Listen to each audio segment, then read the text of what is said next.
Écoute bien ce que je vais te dire, car c'est ici que se joue la longévité de ta transformation. La plupart des gens voient la productivité comme un marathon de souffrance. Ils pensent que pour être une machine, il faut s'asseoir devant son bureau et ne plus bouger pendant 4, 6 ou 8 heures d'affilée. Ils pensent que la fatigue est un signe de faiblesse qu'il faut ignorer, ou pire, qu'il faut combattre à grands coups de caféine et de culpabilité.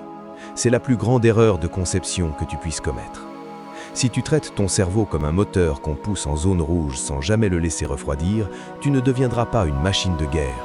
Tu deviendras une machine en panne, un déchet cognitif brûlé par son propre zèle. Le cerveau humain n'est pas conçu pour une concentration linéaire, plate et infinie. C'est un organe biologique complexe, régi par des cycles profonds, ce qu'on appelle les rythmes ultradiens. Toutes les 90 à 120 minutes, ton niveau d'énergie et de clarté mentale chute naturellement. C'est une loi biologique, pas une suggestion. Si tu forces le passage à ce moment-là, si tu refuses d'écouter le signal de refroidissement, tu n'es plus productif.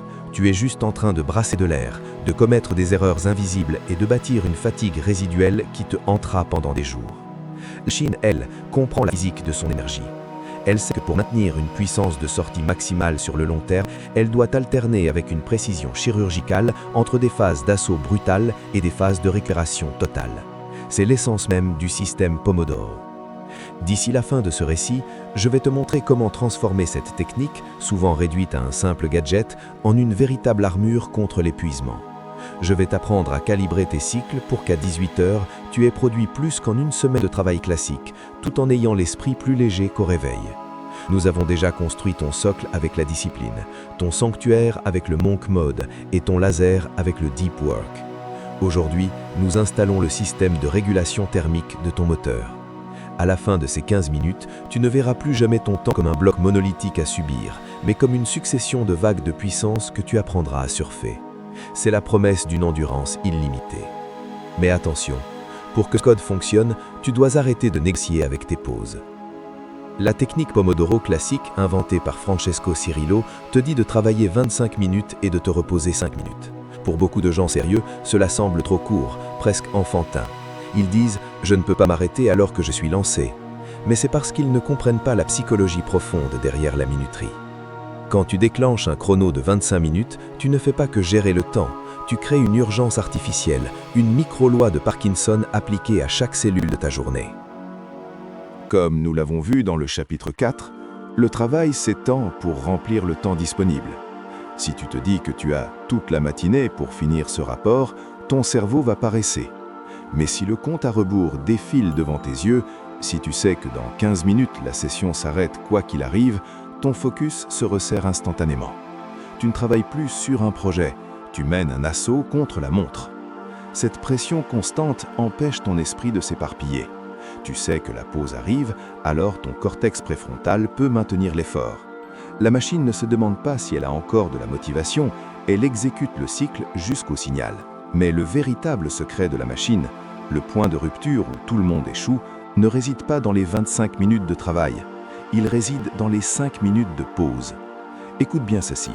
La pause n'est pas une option, c'est une pièce mécanique du travail.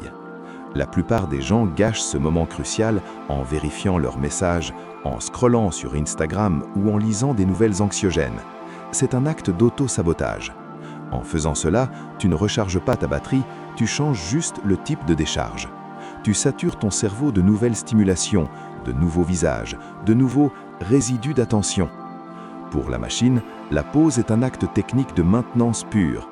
Elle doit être radicale et déconnectée. Tu dois lever les yeux de l'écran, bouger ton corps pour relancer la circulation, t'hydrater ou simplement fixer le vide.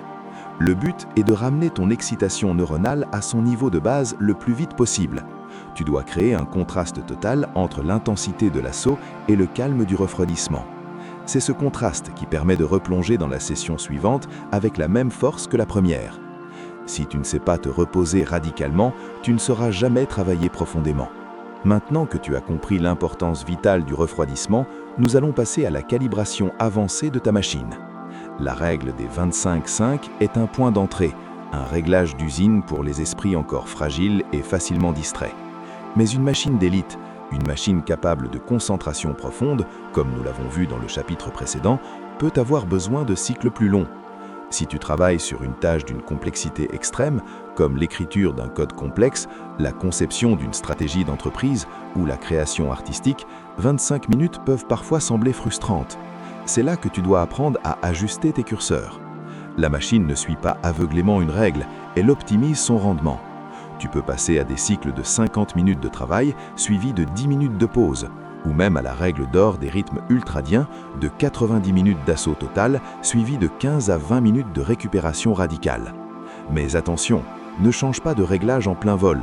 Choisis ton cycle avant de déclencher le chronomètre. Si tu as décidé de faire 50 minutes, tu ne t'arrêtes pas à 40 parce que c'est dur, et tu ne pousses pas à 60 parce que tu te sens bien. La discipline de la machine réside dans le respect du protocole établi. En respectant la fin du cycle, même quand tu es en plein flow, tu crées un effet de tension psychologique. Tu t'arrêtes alors que tu en veux encore. Cela garantit que ta motivation pour la session suivante sera décuplée. Tu ne vides jamais ton réservoir jusqu'à la dernière goutte, tu gardes toujours une réserve pour le prochain assaut. Le plus grand ennemi de ton système Pomodoro n'est pas ta fatigue, c'est l'interruption. Chaque fois qu'une personne, un appel ou une notification brise ton cycle de 25 ou 50 minutes, elle ne vole pas seulement ton temps, elle sabote l'intégrité de ta machine. Pour la machine, une session interrompue est une session nulle, elle doit être réinitialisée. Pour protéger ton exécution, tu dois appliquer le protocole de défense, informer, négocier, programmer. Si quelqu'un tente de pénétrer dans ton sanctuaire pendant une session, informe-le brièvement que tu es en plein travail. Je suis en session. Négocie à un moment ultérieur, on en parle dans 15 minutes, et programme-le immédiatement dans ton time blocking que nous verrons dans la prochaine vidéo. Ne laisse aucune action s'infiltrer. Si tu cèdes une fois, tu envoies le signal à ton cerveau et au reste du monde que tes cycles ne sont pas sacrés. La machine est prévisible et impénétrable. Ton entourage finira par respecter tes périodes de silence, non pas par politesse, mais par habitude, parce qu'ils sauront que rien ne peut briser ton rythme une fois que la minuterie est lancée. Le système Pomodoro possède une fonction cachée que 90% des utilisateurs négligent, la mesure de l'effort réel. La plupart des gens disent « j'ai travaillé dur aujourd'hui ». C'est une phrase vide, une estimation émotionnelle sans valeur. La machine, elle, parle en unité d'exécution. Elle ne dit pas qu'elle a travaillé sur un projet, elle dit « ce projet a nécessité 12 Pomodoro de 50 minutes ». En comptant tes sessions terminées, tu transformes ta journée en une donnée statistique incontestable. Tu commences à voir la réalité en face. Tu réalises peut-être qu'en 8 heures de présence au bureau, tu n'as réellement produit que 4 ou 5 sessions de focus pur. C'est un choc nécessaire. C'est le moment où tu arrêtes de te mentir. En traquant tes cycles, tu peux enfin prédire ton avenir. Tu sauras exactement combien de sessions il te faut pour accomplir une tâche donnée. Tu deviens un ingénieur de ta propre productivité. Chaque croix que tu coches sur ton carnet après une session réussie est une preuve de ta souveraineté. C'est le feedback loop dont nous avons parlé. Tu ne cherches plus la satisfaction dans le résultat final, qui peut être loin, mais dans la complétion mécanique de chaque cycle. Le succès devient une accumulation mathématique de sessions protégées. Nous arrivons au terme de ce 6e pilier. Tu as maintenant le rythme, la cadence de la machine. Tu sais comment charger ton attention et comment décharger ta fatigue. Mais avoir un rythme ne suffit pas si tu ne sais pas placer ces blocs d'énergie dans ta semaine. Tu as le moteur, tu as le système de refroidissement, mais il te manque encore la carte et le calendrier pour dominer totalement ton existence. C'est pour cette raison que tout ce que nous avons bâti, la discipline, le monk mode, la lutte contre la procrastination, la loi de Parkinson et la concentration profonde, doit maintenant être organisé de manière chirurgicale. Dans la prochaine étape, nous allons aborder un sujet qui va terrifier ton ancienne identité de rêveur, le time blocking. Nous allons apprendre à ne plus laisser une seule seconde au hasard. Nous allons transformer ton calendrier en un plan de bataille où chaque Pomodoro a sa place assignée. Si tu sens que ton énergie flanche encore, si tu as l'impression de ne pas tenir tes cycles, c'est que ton isolation n'est pas assez forte. Reviens au chapitre 2. Assure-toi que ton monk mode est hermétique. La machine ne peut pas réguler sa température si elle est exposée aux flammes du monde extérieur. Va revoir cette vidéo si nécessaire. Le lien est juste là. Pour les autres, préparez-vous. Le chaos de vos journées est sur le point de prendre fin. Le mystère de l'être humain réside dans sa capacité à transformer la fatigue en force par le simple respect d'un rythme. Tu n'es plus un esclave de tes sensations, tu es le maître de tes cycles.